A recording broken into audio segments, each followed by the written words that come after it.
Hi everyone, I'm Caitlin and today I'm going to help you with your website. I'm really happy to be here because I know that it can be really overwhelming at first when you're first starting out. There's so many decisions to make and there's so much technical jargon, you can feel totally bamboozled before you've even begun. And I'm here to let you know that it's actually really simple as long as you have someone to lead you through the process step by step, so that you can plan a brilliant small business website for yourself. You don't need to be technical. You don't have to know how to code. You don't even really need to know what you're doing. You just need to follow this process. I've provided a simple framework for you, and we're going to go through it today, step by step, just showing you exactly what you need to know, the decisions you need to make, and helping you make them so that 20 minutes later, you come away with your very own action plan. You'll feel confident and in control, like you know what you're doing, and you'll be ready to start building your website immediately. So just a little about me. I'm a web designer, of course. I have a degree in graphic design, and I've been in the creative industry for nearly 20 years now, ever since graduating from college. And I love designing websites. I love working with small businesses, entrepreneurs, and freelancers to help them really make the most of their website so that their website is working for them when they're not around, helping them to grow their business, to get leads, and to make their website profitable. And I'm going to show you today the very foundation of getting your website up and running in the first place without the overwhelm, just with simple step-by-step guidance. Okay, I'm ready. Are you? Have you got a pen and printed out your workbook? Turn off all your notifications. Just dedicate these 20 minutes to yourself and your business, and you are going to save so much time in the long run. Okay, let's dive in. How to plan a brilliant small business website, even if you have no experience. Building a website can feel daunting at first. There are so many decisions to make and so many conflicting opinions out there. What platform should you use? How much is it going to cost? Can you do it yourself, or do you need to hire a designer? The more you research, the more overwhelming it can feel, and it's no wonder you don't know where to begin. The good news is that building a website doesn't need to be complicated. In this day and age, you don't need to know how to code, don't even need to be technical. Technology is making it simple for us, and I'm here to show you how. You're in the right place if you know you need a website, but you don't know where to begin. The whole process feels daunting. You're worried you're going to mess up or make things look or make the wrong decision. You don't know if you should do it yourself or outsource your website. Let's dive in. Before you start planning your website, it's important to get one thing clear, and that is what your website goal is. As a small business owner, your website is your storefront and best employee that works for you 24/7. It's there to attract clients and turn them into paying customers, even when you're not around. But how you do that depends on a few different factors, such as the type of business you run and your industry. Here are some common goals. Think about what you want people to do when they come to your site. Book a free discovery call, buy a product or service online, download a digital product or freebie where you can collect their email addresses, visit a physical location like your shop, salon, or studio, book a service online, sign up to your newsletter, or something else. Next, you're going to take that goal and you're going to turn it into a button. This button is your call to action button. It's a simple instruction like buy now or book a free call, download a freebie, visit us or sign up, etc. Ensure your call to action stands out on your website in a prominent position. It needs to be near the top of the website so that it's the first thing people notice when they come to your site. You can have it in multiple places too. but it definitely needs to be there on the top of your site. Step 2, work out your budget. I'm all about keeping things simple, and there are only 3 things you need to budget for when it comes to building a small business website. The first thing is your domain name. This is the most common and convenient way to describe a website address. It's usually your business name or your own name. So for example, mine is caitlinpeters.com. You can purchase a domain name from a registry such as GoDaddy or 123reg. You will pay them an annual fee, which is usually under £20 per year for hosting, and it includes domain privacy and taxes. The next thing is your site host. So this is where all your files are stored for your website. It contains the code for your site's page, the images, forms, etc. But don't worry, that's the last time you're going to hear me use the word code. That's about as techie as we need to get. I always recommend Wix or Squarespace for small business owners who want a simple but effective website. Wix and Squarespace are both affordable. You get good value for money, and the plans start around £10 to £15 per month for a basic website. If you want to sell products online and accept online payments, then you need to pay a bit more and you'll be on the next plan up. But it's really affordable, and you can check out the pricing plans. Okay, and the third payment that you might need to make for your website is if you decide to hire a designer. Obviously, you're able to try and do your own website. You've always got the option of asking friends or family, somebody might know and be able to help you. But if you get to the point where you know that investing in a website is going to help you to make more money more quickly in your business, then I recommend hiring a designer, and you can expect to pay between £500 to the early thousands, just depending on who you work with, how much experience they've got, and what sort of website you're looking for. You can also just check with your designer. You might be able to pay your website off in installments. So just to recap, a domain name is about £20 per year, Wix or Squarespace between £10 and £20 per month for a basic website, and a web designer, you can pay several £100s up to a couple £1,000s. So let's talk about your website address. Step number 3. You need to buy yourself a domain name. As we mentioned before, this is basically your website address, like www.caitlinpeters.com or yourbrandname.com. Ideally, it should match your business name. It needs to be easy to remember and spell. And I also recommend sticking with the more obvious extensions, such as .co.uk or .com, or depending which country you're in, that might change.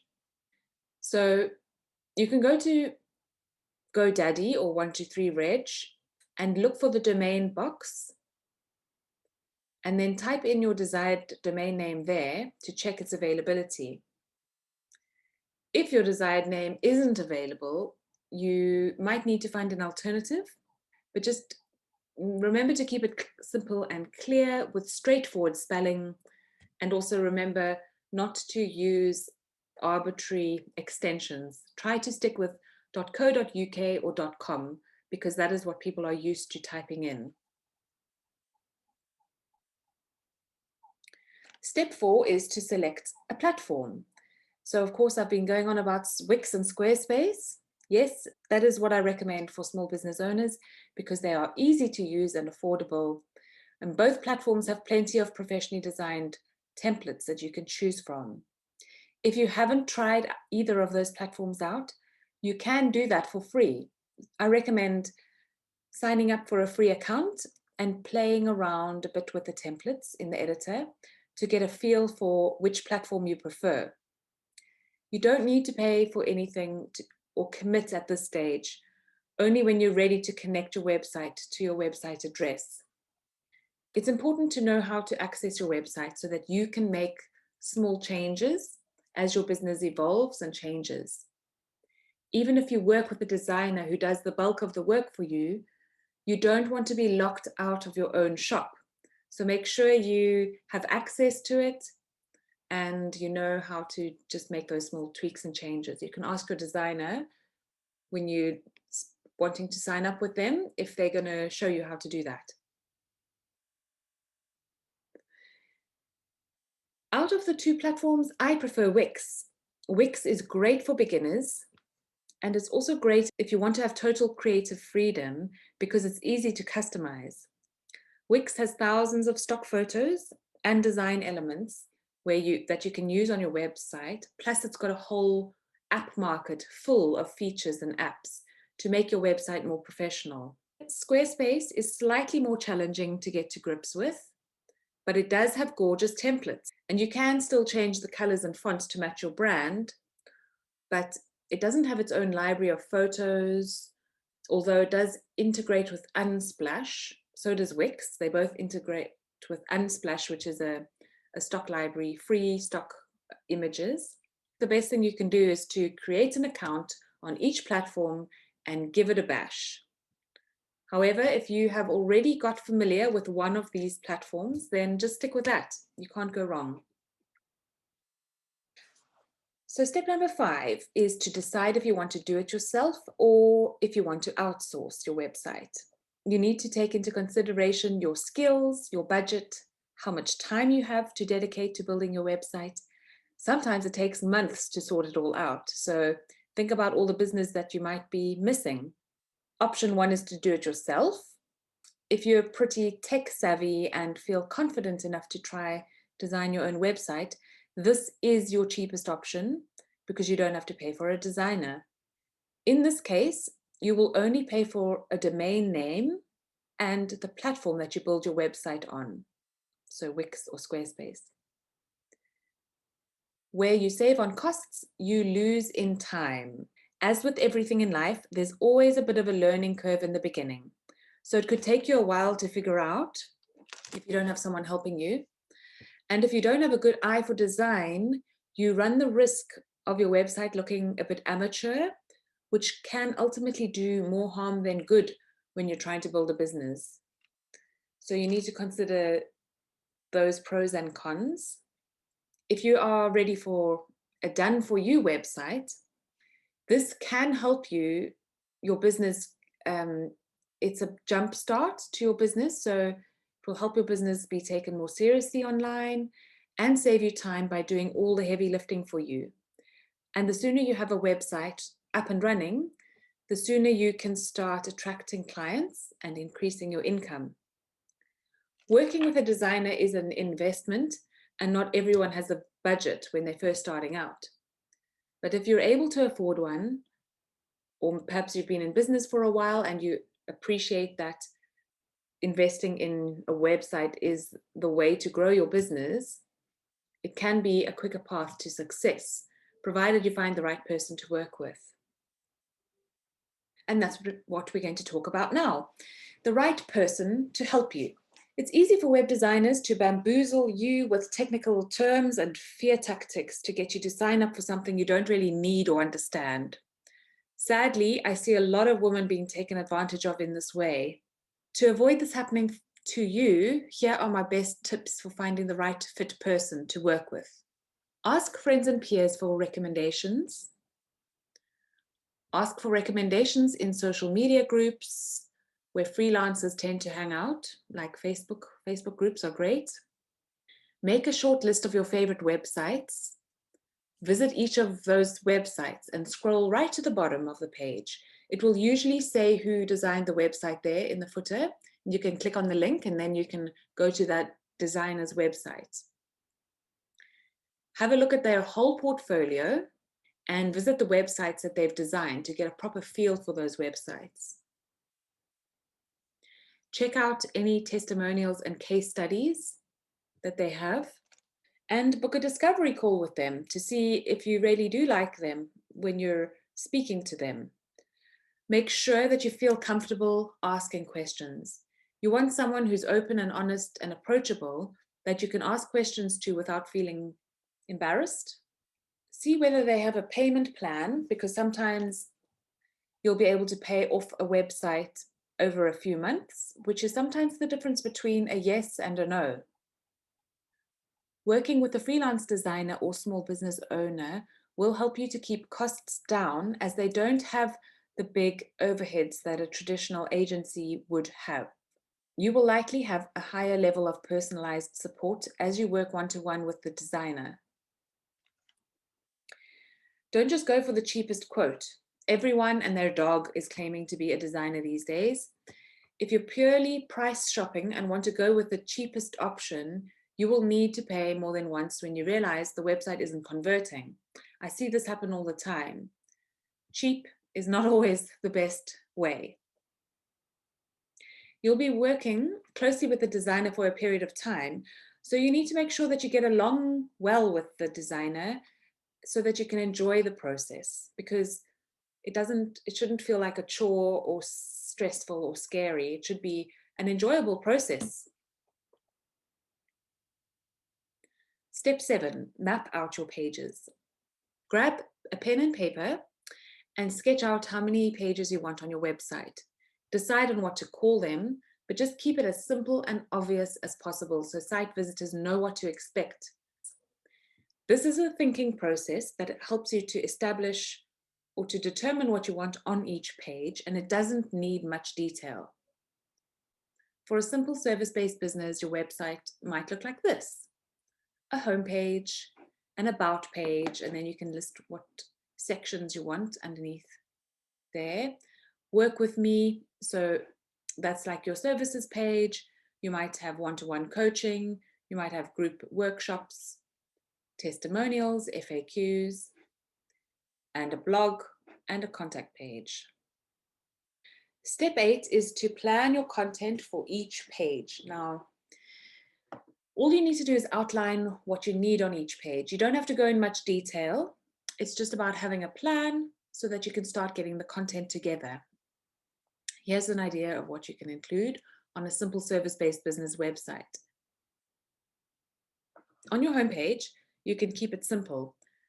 Don't overload it with too much text, and make sure you've included your logo, a headline telling people what you do and who it's for, an about you section that tells people why you do what you do, along with a happy smiling photo of you as the name behind the brand, a button that gets people to take action, like book a call.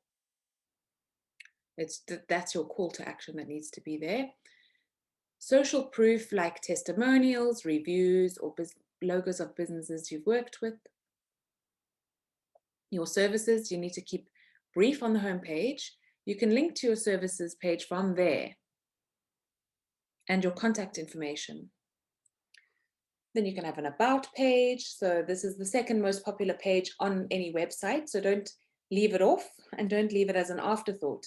Really spend a bit of time getting that right, getting your story on there, and some photos of you or behind the scenes or brand photos. And then your services page. You need to outline your services and encourage visitors to take the next step in working with you. So for example, you might want to ask them to book a free discovery call with you if that is part of the process. Include testimonials to support each service, and make it easy for them to take that next step to work with you. So add a book a call button on the page or whatever it is. Contact information. Your contact info can be on its own page, or it can be in the footer so that it appears on all of your website pages. Either way, you should have a link to this contact section in your navigation menu at the top of your website, so it's easy for people to see. And depending on the scope of your business and how much you have on your site, you may need to add a few other pages. Thanks so much for joining me today for this training, and I hope you're feeling a lot more confident now and you are a lot more clear about what your next website steps are. If you are wanting to go a little deeper than this, please join my 1-hour website makeover course. That's coming up soon, and hop on the wait list or join now if the cart has opened, depending when you're watching this video. And I look forward to seeing you there. The 1-hour website makeover is all about taking your website, whether you've just started off with a template or you already have a website that's been up and running for a while and you're not sure why it's not converting. Inside the 1-hour website makeover, we work on exactly how to get people to take action on your website. So it's about how to build trust, how to build connection with your ideal client, how to make them feel like they're in the right place, how to structure the website so that there's a really good customer journey and good flow to the site that helps you to encourage your site visitors to take the actions on your website that you want them to take. And that will ultimately lead to a more profitable website and turn site visitors into loyal fans, paying customers, because that's the whole point of a website in the first place. It's there to help you grow your business, and you need to make sure that you've primed your website for the traffic that's going to come. So that's all in the 1-hour website makeover. Get in touch if you want more details. And I really look forward to seeing your beautiful website. See you soon. Bye.